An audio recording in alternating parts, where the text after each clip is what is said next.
Hi,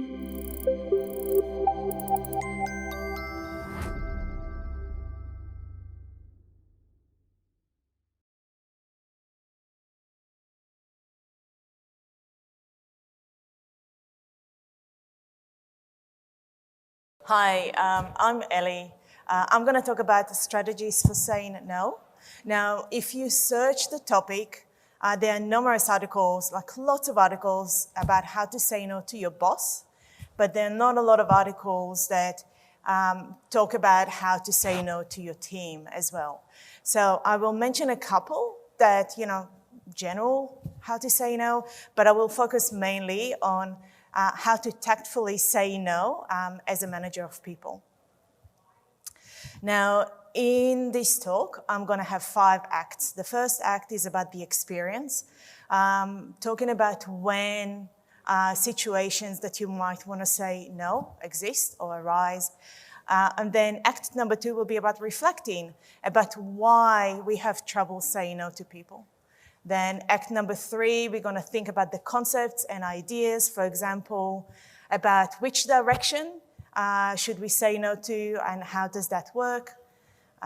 Act number 4 will be the meat of the talk, which I'll talk about 11 strategies that you can use, and I will provide scripts that you can follow because most people like using scripts. It makes it easier.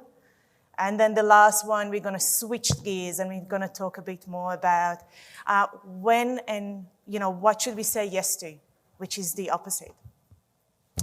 So let's start with the situation. Act number 1. So many times requests come from our manager, our peers, or adjacent business units, or even people that report to us.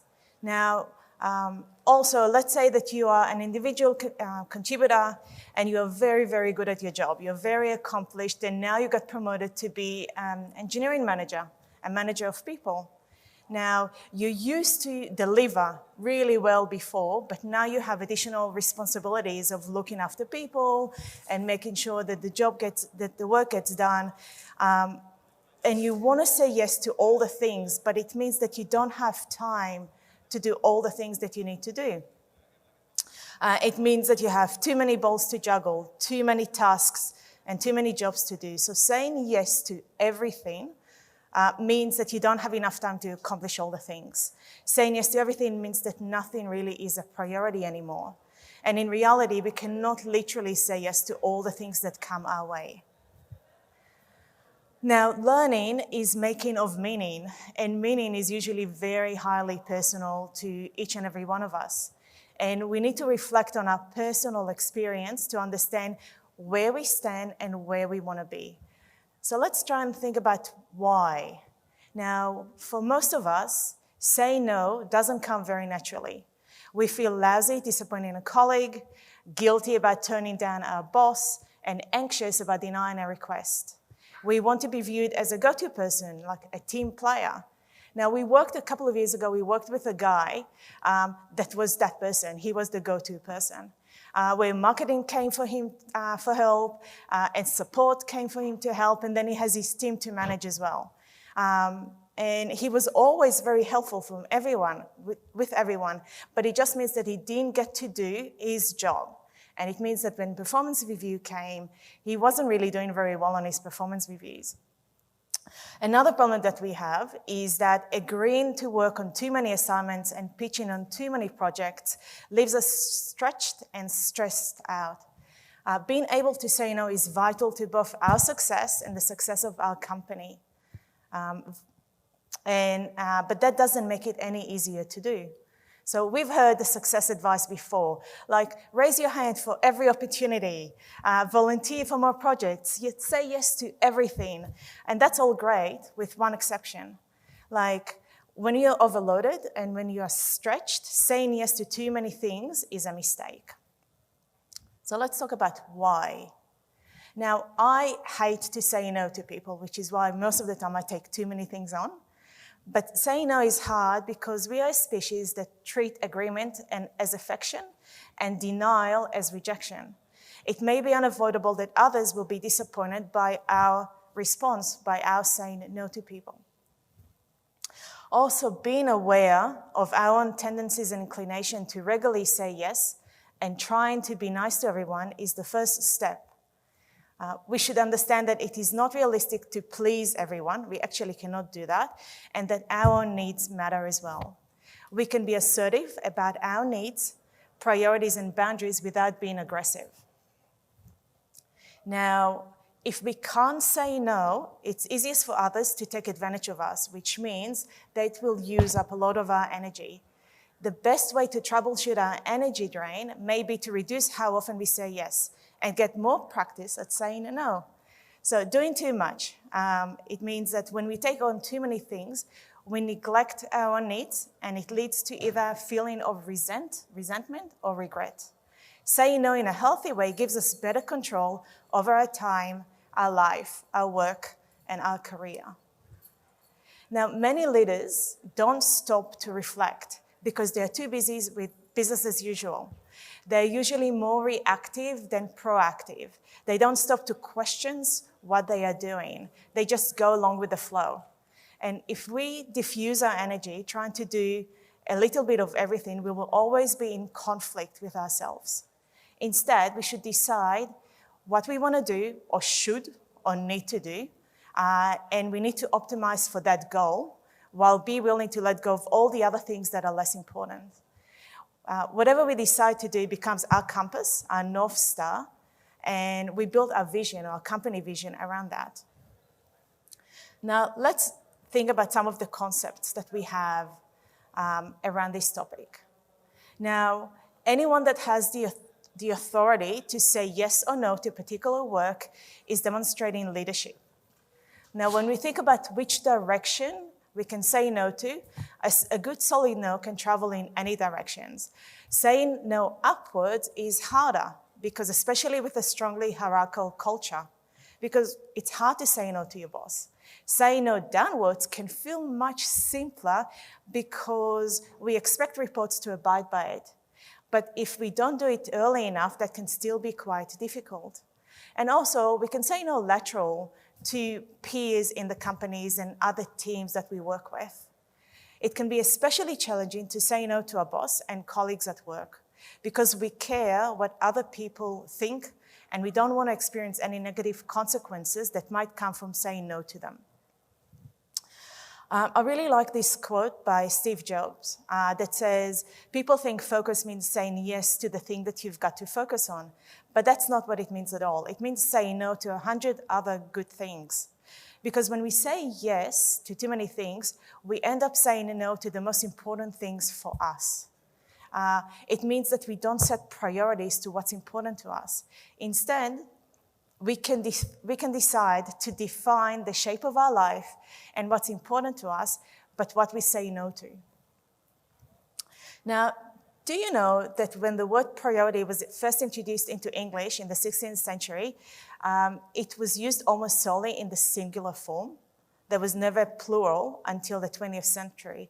It was only in the 20th century when people started using the plural form regularly. Because we should only have, and the idea behind this is that we should only have one thing to focus on, one priority. But in today's world, can we really limit our focus to just one thing that deserves our attention? That's pretty hard. Now, I want to raise one thought of the day for today, and I'm going to come back to this later.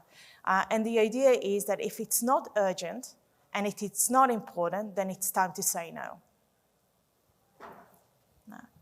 Act number 4. I'm going to finish this talk a lot quicker than expected.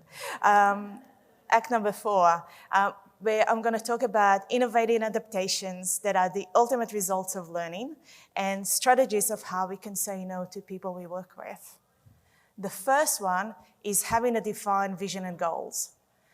So as we said, if everything seems important, try to match your tasks to your organization's current mission and vision statement. Hopefully your company has one, and remove anything that doesn't directly support those goals. Let the appropriate stakeholders also know what you're removing and not working on. Goals communicate what we should be working on.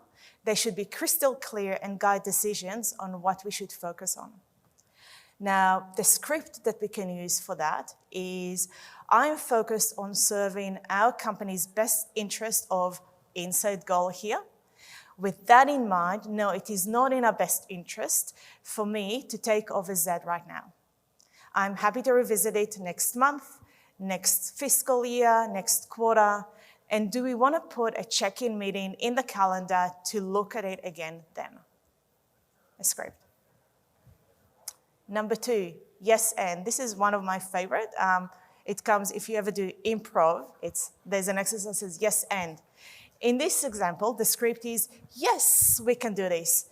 And all we need to do is to delay the start of this other project that is currently on the roadmap. Simple. You can also appeal to authority. You can go back to your boss and say, well, tell me which one is more important. Should I work on this one or should I work on that one? Decisions are rarely as simple as black and white, right or wrong, and typically they involve value trade-offs, what we decide to work on. Do we want to, and you can also say, do we want to revisit the timeline together now? And what part can we change or drop to make this happen? Number 3, and almost yes. The script here is, give me time to think about that. That buys us time to know more about the requested commitment. The almost yes empowers us to find out just how unreasonable that request is before we make a justifiable decision to decline it. Number 4, not yet. This is super helpful for roadmap discussions. It's not that we're not going to do it, it's just that we're not going to do it right now. So this helps diffuse product conversations. It is that it's not we're doing it right now, but we will do it sometime in the future. A practical reason why we can't say yes now is that we don't have enough time. So if we would consider saying no to the request, let people know when they can try again in the future. If the request is urgent, people often find an alternative. It can also be, I can help you with X once you have done Y, or I'm waiting for this to happen before I do this. Number 5 is delegating, which I think a lot of managers, especially new managers, don't do enough. And the question is can you delegate this job to somebody who is better at doing this than you? Somebody is better for the job. Delegating tasks and jobs and assignments for your report is really allowing them to grow in their role. So you give them an opportunity to grow in the role, in their skills, in their capabilities. And the script here is, you can also say, I can't help you with this, but Bob can. Shall we talk to Bob? Number 6, especially when you work with a team of people, you should create policies for the work that you do so that we can refer people to standardized responses. You can say, issues like this belong to the rostered support person. This week, this is Jill. Or you can say, as per the docs here, and provide a link, we can't action work without a detailed ticket. So they can't just slide in the work and ask you to do it this week.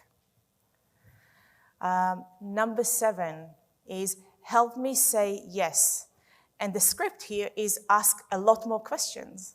And as managers, again, new managers don't usually ask enough questions. And it's good, it allows you to learn more about the requests before you say no. It allows you to learn more facts about the problem so you can support a yes decision. For example, let's say Jill comes to Bob and says, well, I want to upgrade the database from version 5 to version 7. And instead of Bob saying, no, I know it's not going to work, just focus on your work, Bob can actually ask, well, why do you think it's needed right now? And Jill might say, well, version 5 is no longer supported and it has some security issues that I would like to implement. And you can continue asking more questions to understand why Jill wants to do the task that she wants to do. Number 8, appeal to budget. So since we are a business that needs to be profitable to a degree, and there's always limitations to what we can afford, budget constraints can be one way to say no. For example, a team member would like to attend a conference. So the script can be, we have 15 people from the team that would like to attend RailsConf. That means X expense for the company, and we can't afford it right now. Maybe we can limit that to 5 people. So let's decide who's the most useful to go on the conference, to the conference. Number 9, this is really another script. This is like when you really need to say no, it's just rip the bandage off. So when you know that you need to say no, it is better to say it quickly than to delay and drag the process. It's going to be a lot easier and less painful. There will be situations when we have to literally put our foot down and as we grant a polite but firm no. This is essential when we want to define clear boundaries with the team. Now, when we do that, we should explain the why. Don't simply say no. Share your logic, share your facts, share the reasoning behind your decision, and most important, share the values that motivated your conclusion. Because if we don't, others will fill the vacuum that we leave with their fears and their biases and their assumptions about why we said no. Elaborating is the way to prevent reports getting also demotivated about, oh, I didn't get that, and I don't understand why. And the last one, you can act together as a team. Establishing relationships and sharing the decision amongst the group of people makes a no easier as it becomes a consensus and everybody has had a chance to be heard. As a leader, we are responsible for making great decisions and also build great teams. And the best way to do it is to involve as much of the team as appropriate in the current decision. We talk about leadership styles, and this one is a democratic leadership, which is useful in many cases, but not in all cases. And this is a quote by Michael Loeb from Managing Humans. And in the book, he says, your team is collectively smarter than you simply because there are more of them. More importantly, by including them in the decision process and creating a team where they feel that they can say no, you're creating trust in the team. Now, one last caveat when you work with people pleasers. So I'm currently working with a team of lovely, lovely people. They are all sweetheart. They are all people pleasers, and they have really hard time saying no. So when I'm working with them, I am aware that anything that I ask of them, they will say yes, regardless if they're at capacity or not. So which will lead to extra work, extra hours, and possibly burnout. So knowing this, I can preemptively anticipate that they are at capacity and include the following in my request. You can pause working on X while you work on my new shiny feature, and that is fine to do. You don't have to do both. Now, I want to ask people here in the crowd, I want to go through a couple of scenarios. And the scenario is someone has asked you to do a task that isn't part of your normal responsibilities. Well, what would you say? So, it's important, but it's, Mike's job. Yes. Yep. Anybody else? You can delegate, or you can say, let's say somebody from, so we had this situation recently in a workshop, and we had a woman that got instructions from HR, from somebody from HR, not from head of HR, that some work needed to be done. But it didn't come from the head of HR. So what can they do? Yes, Micah? You could say maybe later. Maybe later, yes. But she needs it tomorrow. Anyone else? Well, one says, it's not my job. One says delegating, maybe later. I think it depends, too, on if it's something I'm interested in doing. Yes. Yeah. Urgent for yesterday, and then we'll see. Yeah. Well, we can also, again, appeal to authority and ask for priorities. Yes. Hi, Esteban. Or say, what do you want me to stop doing? Yeah, exactly. Exactly. So if the work isn't in your typical role, this is when to refer back to company or team vision and goals. And how does that taking on this new responsibility and for how long helps us achieve our goals? So we said it's not in our role, maybe delegating, maybe appeal to authority, and also go back to company vision and goals. Scenario number 2, your manager just asked you to do something that was not scheduled for this sprint. What do you say? Exactly. What do I need to take out of this sprint to be able to make this happen? If this isn't your typical role, this is when to refer back, no, I have my wrong notes. And I think we are in act number 5, continuing, or the future. Like, what if? What should we say yes to instead of saying no? Now, this is thanks to Ian. He's in the crowd. And this was a talk that was done by Jonathan Maltz in Lead Dev in New York in December. The talk was called Technical Vision versus Technical Strategy, the Difference and Why It Matters. And I really like this quote. The quote is, technical vision is about saying yes to things, and technical strategy is about saying no to things so you can actually get your vision happen. And I want to talk about saying yes to what's important. When you say no to most things, you leave room to invest in what is truly important for you. We are all too busy. We take on too many things to do. Saying yes to less is the only way forward. And we do this also by setting goals. So if you have a goal that you've been putting it off, maybe you will get to it one day. Currently, you're not motivated enough to make progress or take action on it. So my question to you is this a good goal? The purpose of goals is not to improve the future. The future doesn't exist. It's only in our imagination. All that exists is in the present moment and what we do in it. So judge a goal by how well it changes our actions now. And if this goal that you have doesn't change your action now, then define a different one. Another quote from Michael Lopp that says, saying no is saying stop. And in a valley full of people who thrive on endless movement, the ability to strategically choose when it's time to stop is the sign of a manager willing to defy convention. And I want to leave you with one last question. It's what's worth doing? And what is urgent and what's important for you that you want to follow through and get done? And that's it. Thank you very much.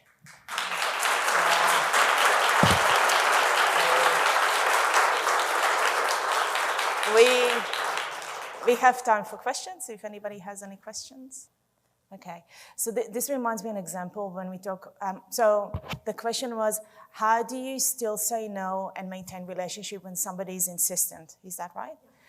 This reminds me of an example that when we talk about difficult conversations, and I guess this is level number 3 that we talk about misalignment at work, which happens quite regularly. And in this example, for example, you can say, in the example that we use, I'm optimizing for performance and you optimizing for user experience. Both of those are important, but which one should we focus on for this feature now? And then if we can't get to an agreement, we can go up to our boss to get clarification of what needs to be done. That could be an example. Yeah, so this can happen with a less technical product owner or a client, and in all those situations, when there's misalignment with how long the work will take when you work with a client, is the question, right? Yeah, so in this case, I really believe in client education, in explaining what the work needs to be done. You can break it down and not keep it very technical, but explain all the things that need to be done in the process into smaller pieces.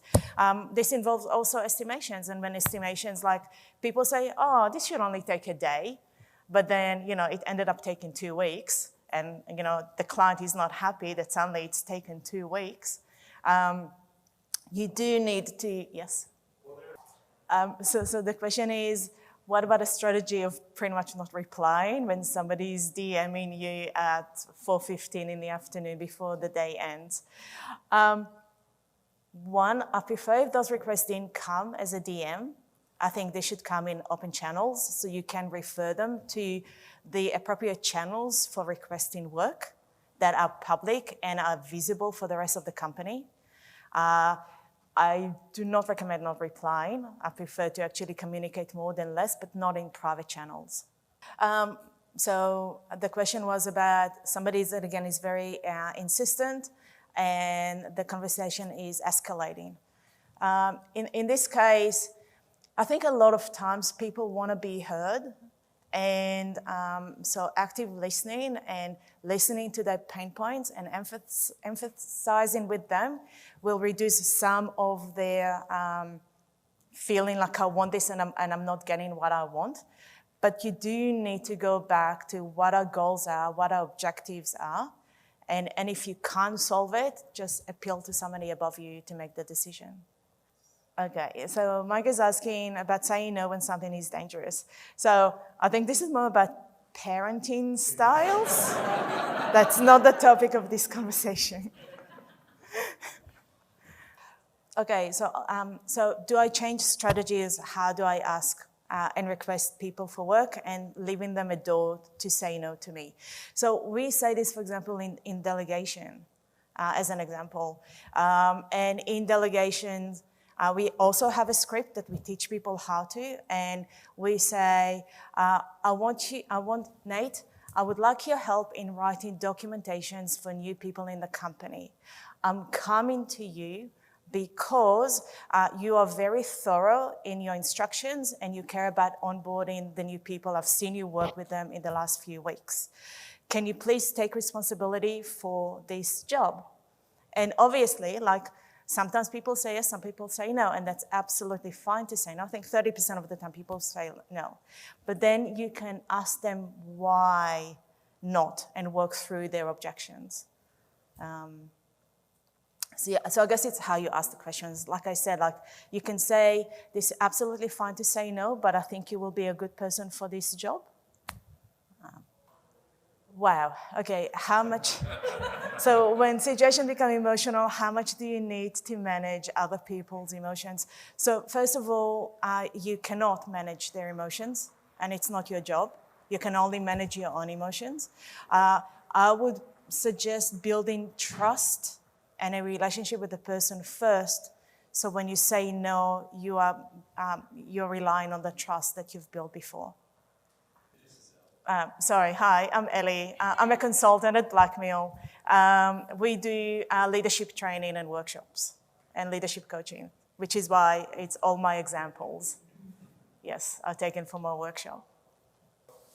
So leading people and managing people takes a lot of time to do the extra work besides doing the actual work. So how do you deal with that? The first thing that comes to my mind is I mentioned a leadership style that's democratic, and that means trying to get a consensus from the team. There are multiple different leadership styles, and I'll mention just one model that was done by Daniel Goleman, and he talks about 5 different leadership styles. So you have an autocratic, a visionary, a democratic, an affiliate, and a coaching. And most people default to 1 or 2 styles. I might be missing one. Pace setting. Thank you. So 6.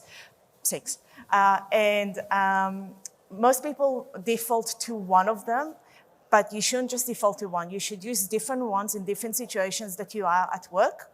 And being democratic is great when you have time, but when the server is on fire and the website is down, democratic is not the way to go. So in that case, you need to be commanding and people, okay, we need to do A, B, and C, and afterwards we can go back and talk about what happened. But if you're always commanding and do A, B, and C, people will not be motivated, they will not take ownership, and it's not the right thing to do on a regular basis. So different situations, yes, you do need to do all the extra glue work to make sure that the team understands also why we are doing the work that we are doing. Yeah. Cool. Thank you so much.